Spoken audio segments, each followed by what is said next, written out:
শাহী হালিম। হালিমের ডালটারে প্রথমে সিদ্ধ দেওয়া হয়েছে, একটু হলুদ আদা রসুন দিয়া হালিমের ডাল সিদ্ধ দেওয়া হয়েছে। সিদ্ধর পরে ঝুড়িতে নিয়ে হালিম ডাল ব্লেন্ডার বা ঘষায় বাইটটা তারপরে দেওয়া হয়েছে।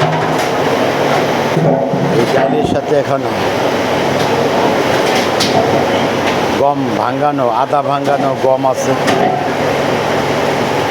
ডাইল আছে 7-8 পদের, মুগ, মুসুরি, ঠুসুরি, অ্যাঙ্কার, কালার ডাল, খেসারির ডাল, ওরলের ডাল, মাসকালার ডাল, বুটের ডাল, ছোলার ডাল, মটর ডাল, এই 7-8 পদের ডাইল আছে। এর সাথে আবার হালিমের মশলা আছে, যেমন জয়ফল, জর্তিক, দারচিনি, এলাচি, পিপল, একাঙ্গি, লাডা, গিলা, স্টার, খসখস, বৃন্দাবন, পিপল, এরকম 30-35 পদের মশলা আছে।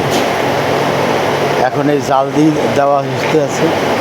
এইভাবে 1.5 থেকে 2 ঘন্টা হালিম জাল দিতে হবে। হালিম যত জাল দিবে তত মজা।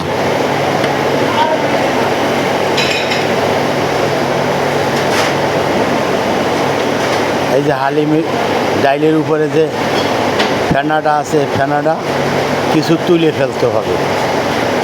এটা হালিমের জন্যে ফেলে দিলে হালিম সুস্বাদু টেস্ট। এটা ডাইলের কষ,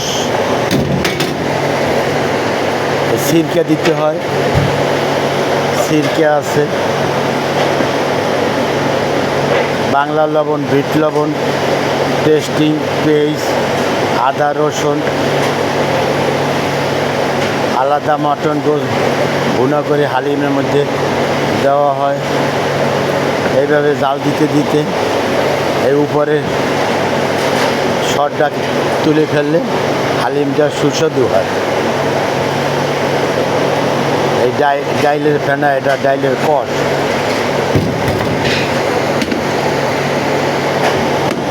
এভাবে 1.5 থেকে 2 ঘন্টা হালিম জাল দিতে হয়। যত জাল দিবে তত হালিম মজা।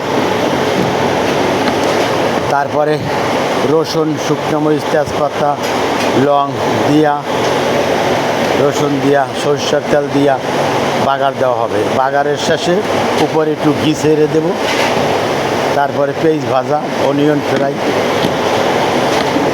হালিমের মশলা, ধনিয়া পাতা, কাঁচামরিচ, আদা হালিমের উপরে ছিটিয়ে দেওয়া।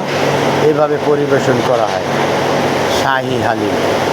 খুবই টেস্ট।